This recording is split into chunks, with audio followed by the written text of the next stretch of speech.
UNO के बारे में हम आपको बता रहे। यूएनओ का फुल फॉर्म होता यूनाइटेड नेशंस ऑर्गेनाइजेशन, मतलब कि संयुक्त राष्ट्र संघ। ठीक है। यूएनओ की क्या जरूरत पड़ी, ये क्या है निकाय, इसके उद्देश्य और इसका मुख्य कार्य क्या है, इन सब के बारे में जानना है। तो प्रथम विश्व युद्ध हुआ था 1914 से 1918 के बीच में।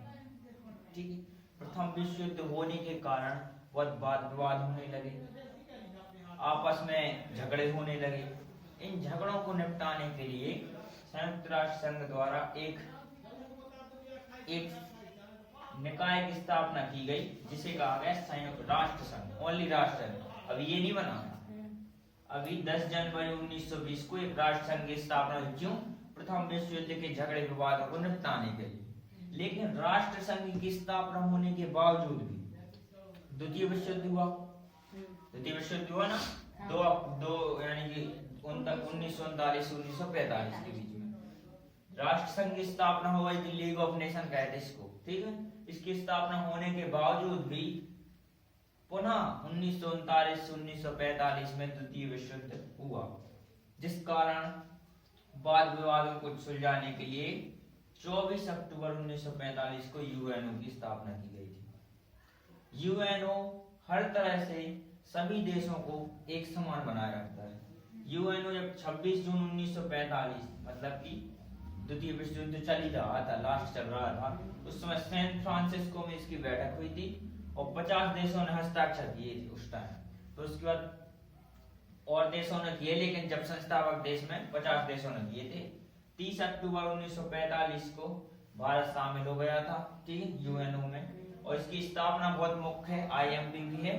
24 अक्टूबर 1945 को यूएनओ की स्थापना हुई।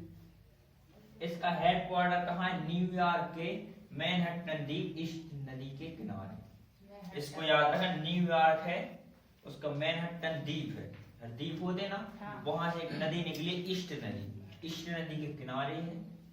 यूएनए बहुत विशाल है, 39 मंजिलाकार है, 39 मंजिलाकार है, 39 मंजिल, 17 एकड़ में फैला है। आप समझ सकते 17 एकड़ कितनी कहला है, और 39 मंजिल, 39 मंजिलाकार और 17 एकड़ में फैला हुआ है।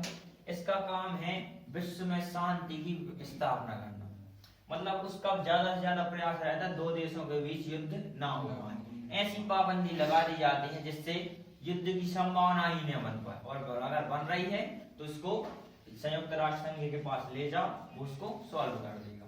मतलब कि जब ऐसे ही तो ना, तो कोई भी देश किसी पर देश पर आक्रमण कर सकता था, जैसा पहले होता था। हाँ, लेकिन अब नहीं हो सकता। आपको अगर आपने इसकी बात नहीं मानी और जबरन दूसरे देश पर हमला कर दिया, तो इसके विपरीत में ये एक्शन लेंगे।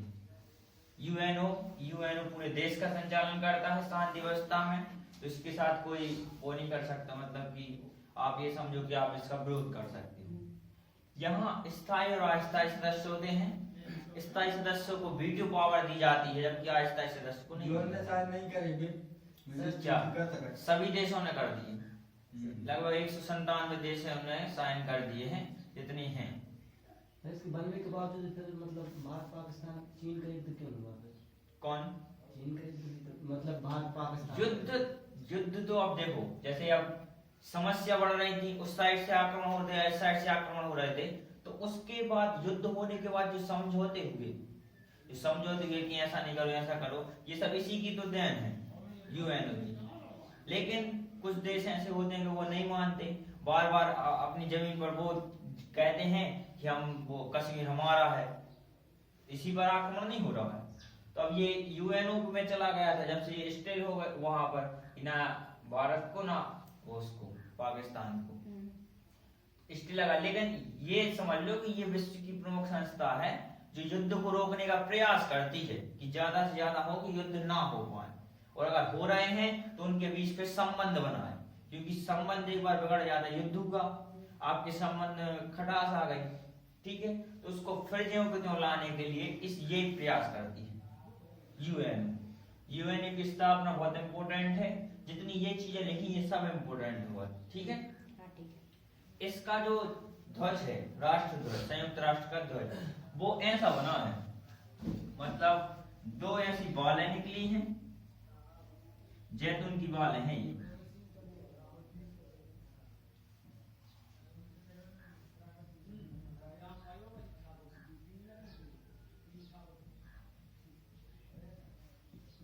ऐसी, और बीच में पूरा वर्ल्ड बना है, ये पृथ्वी बनी है।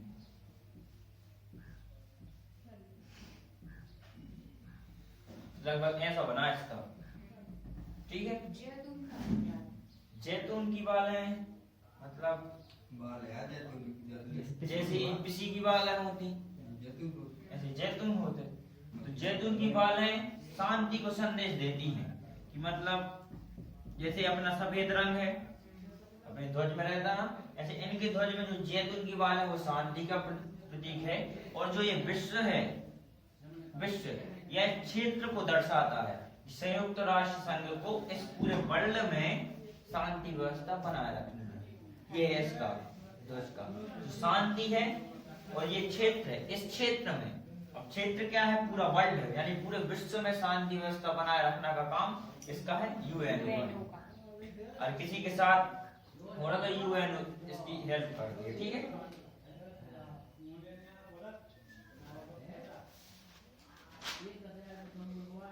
छह आधिकारिक भाषाएं हैं यूएनओ की, ये भी बहुत इंपॉर्टेंट है। आधिकारिक भाषाएं, छह आधिकारिक भाषाएं हैं। एक तो इंग्लिश तो होगी, इसलिए कहते हैं इंग्लिश सीख लो, इंग्लिश इंटरनेशनल लैंग्वेज है। इंग्लिश, फ्रेंच, अरबी, और इंग्लिश, फ्रेंच, अरबी, रूसी, स्पेनिश, चीनी, रूसी, स्पेनिश और चीनी, ये है छह आधिकारिक भाषाएं। मतलब ये छह भाषाएं चलती हैं वहां पर, और नहीं चलती, ठीक है। मतलब कि बोलचाल में भली चले, लेकिन आधिकारिक रूप से, आधिकारिक क्या कहलाता, दस्तावेजों में आपको छह भाषा का यूज मिलेगा बस, ठीक है।